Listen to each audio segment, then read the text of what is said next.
Chicago. Nets, Bulls, and the struggles for James Harden continue. Nick's been saying it. He rarely even attempts twos anymore. He's like the anti-Ben Simmons. 14 points last night on 4 of 11 shooting. League's leading scorer, KD, had 38, but the Bulls won, snapping Brooklyn's 5-game win streak. Antoine, are Harden's struggles a big deal or no big deal? Well, they're a big deal because they're going to need a different Harden. They're going to need the Harden that we've saw the last 6 or 7 years to come back. He's doing a great job of distributing the basketball. He's starting the league in assists. When he does get to the line, he's making his free throws. His three-point percentage just came up to 40%, so he's starting to make his three a little bit. But they need him to be a scorer. I think he's taking about 12, 13 shots a game. KD's been unbelievable offensively, but they're going to need Harden to get up there to about 17, 18 shots a game because he's not getting to the foul line. So he has to be more efficient. And if they don't, and I'm just basing this off Kyrie Irving not coming back. If Kyrie Irving does not come back, if they have any aspirations of getting to the finals, Harden has to be Harden. The 25, 26, 30-point nights, they're going to need that from him if they have any chance of advancing in the playoffs. It's just right now they can't have Harden being kind of a, non-aggressive Harden, as to say. He has to be aggressive. He has to see the guy that we've seen in the last 6, 7 years if they have any chance of making a deep run. So there was some rumor that Kyrie might come back because the New York City mayor would change the vaccination status rules in the city, and then the mayor finally had a press conference like, no, I'm not changing it. So that idea is out the window unless Kyrie gets vaxxed. So, Nick, I've got 3 reasons that Harden is struggling. You can divide up the Harden struggling pie however you want. For me, I'm giving a large chunk of it to it's in his own head that he's not getting the fouls. So that's going to be about 55% of the pie. Then I'm dividing the other part of the pie between his hamstring still hurting and a tiny, tiny slice to the new ball. I feel like the new ball might be affecting Harden, but just the other 2 slices of the pie are so big we're not talking about it. I think it's affecting Dame. A few people have talked about it. I wouldn't be surprised if the new ball is affecting Harden. No, because he's shooting a good percentage from 3. He's shooting a good percentage from 3. So I reject the new ball part of it. And here's the thing with the hamstring. Folks, Harden's hamstring was healthy enough that he did play. I know we pretend he didn't. He did play in those final 3 games of the year for the Nets. Now, he didn't play well. He didn't look like himself. But he was healthy enough to be on the court. And then he had a whole offseason. Like, are we saying 80s groin is still a problem? Now, if he's out of shape, that's his own fault and his own doing. Like, you had an offseason to get in shape. Can we play the clip of Harden where he finally gets the foul call? Because so much of this is instructive. First of all, on this play, good job by Harden because he actually tries to score the basket. Even if he doesn't get the call, this would have been a good play. Now, bad luck, I don't know if you can see it, the official scorer actually gave the points to the Bulls. So it's like, man, even when I get the foul call, you're giving points to the other team. But they did correct that. But it shouldn't have been 41-43 Chicago there on the screen. They screwed that up on the broadcast. But the fact that he's throwing him, getting all excited about it shows you he is unequivocally in his head. And it is not just, remember when they made the video of Harden bad on defense? And it's like, man, you've selected 11 plays from a full season. It's unfair. This is the whole year. He's not getting the calls and he's not taking twos. We can show you the numbers. A very smart guy on Twitter named Nick Wright has been tracking this all year. Look at the right-hand side.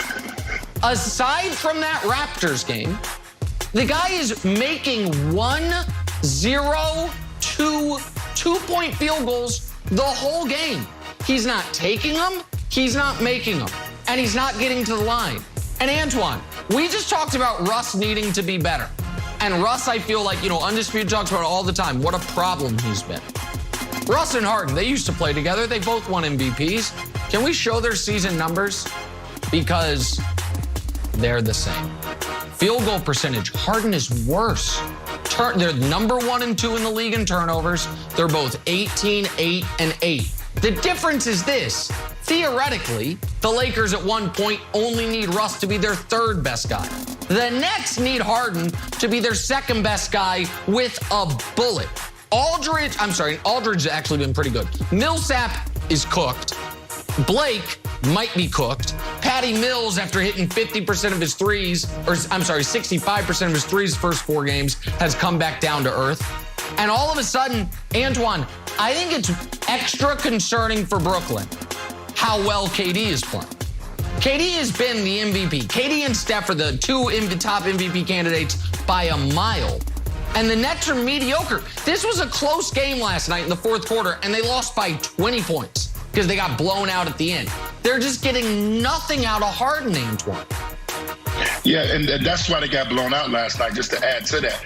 I mean, Durant was incredible last night, 13 for 24, 38 points.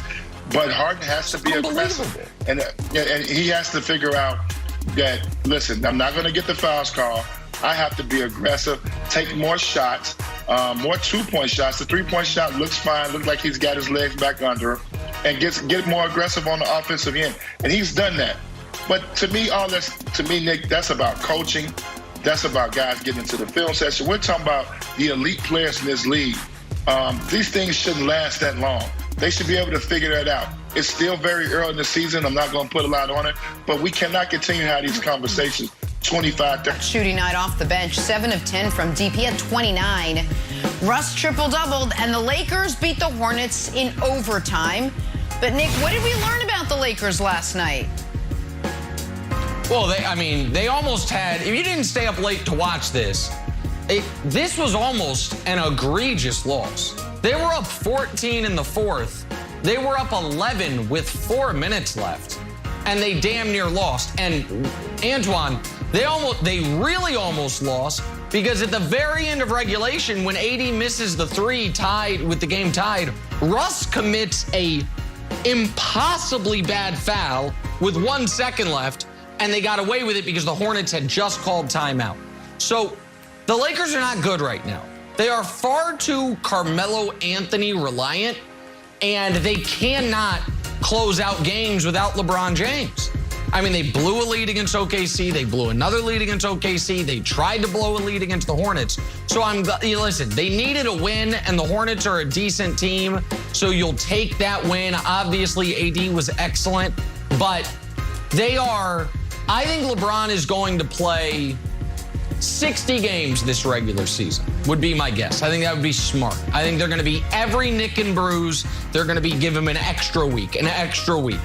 They got to figure out how to close out and finish games without LeBron James' hand on the joystick. So I'm glad the Lakers won, but that wasn't an impressive finish for them after they had the great end of 3rd, beginning of 4th quarter push to get a 14-point lead. I think it's coming down now. If you watch the Lakers and if you've watched them these first 11 games, the problem is Russ, and Nick, you guys know I'm a huge Russ fan, but his decision-making has been bad late in games, and I actually believe that I think he's obviously going to get better, but it's starting to be a little disturbing. You look at last night, and AD shoots a 3. That's uncalled for with the game tied up. Then you get another opportunity to close the game out. AD shoots another 15-foot jump shot without posting up. I want to blame Frank Vogel, and sometimes you want to blame it on the coach, but when you got guys that are possibly going to be Hall of Fame guys that are top 75 guys that ever played this game, they should be able to close games out without LeBron James. So I do agree with you on that, Nick. Now, LeBron is very smart, one of the highest IQs that's ever played a game. But you can't tell me these guys are going to be future Hall of Famers. And I'm blaming Russ, AD, not so much Melo. Melo's been terrific and great offense. Yeah. And shooting the 3. It's the way that you should be we lost you for a second there, Antoine. We lost you for a second, my friend. But yes, Melo's been excellent. And here's the thing for Russ, though, Antoine, where I will give him the benefit of the doubt is the beginning of his time in Houston, he was bad. The last 2.5 months of the season, he was exceptional. The exact same thing played out in Washington. He was awful, and the team was awful at the beginning of last season. The last couple months of the year, He was like 24, 14, and 14. The concern is this, Antoine. Even when Russ gets, let's just say he needs to hit his second half of the season legs, if you will, whatever it is, needs to get in the rhythm, understand his new teammates. He's not going to have the opportunities that he had in Washington last year because the ball is going to be in LeBron's hands. So I just think this is going to be a continuous work in progress. The team, for the first time under Vogel, Jenna, is not playing defense, which there's no excuse for that with Anthony Davis out there, and especially if you're going to be playing big. And they are trying to blow these games late. Right now,